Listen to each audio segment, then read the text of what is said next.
اس یاد سے کہہ دو میاں اس یار سے کہہ دو افسانہ۔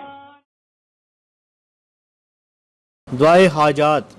حضرت عبداللہ بن ابی اوفا رضی اللہ تعالیٰ عنہ سے روایت ہے کہ جناب رسول اللہ صلی اللہ علیہ وسلم نے ارشاد فرمایا کہ جس شخص کو اللہ سے کوئی ضرورت پیش آئے یا کسی آدمی سے کوئی کام پیش آ جائے تو اس کو چاہیے کہ وہ وضو کرے اور اچھی طرح سنت کے مطابق تمام آداب کے ساتھ وضو کرے، پھر 2 رکعتیں پڑھے اور پھر اللہ تعالیٰ کی حمد و ثنا بیان کرے اور نبی اکرم صلی اللہ علیہ وسلم پر درود بھیجے اور پھر دعائے حاجات کے کلمات کہے۔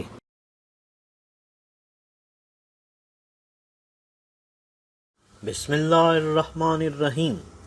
لا الہ الا اللہ الحلیم الکریم، سبحان اللہ رب العرش العظیم، والحمد للہ رب العالمین۔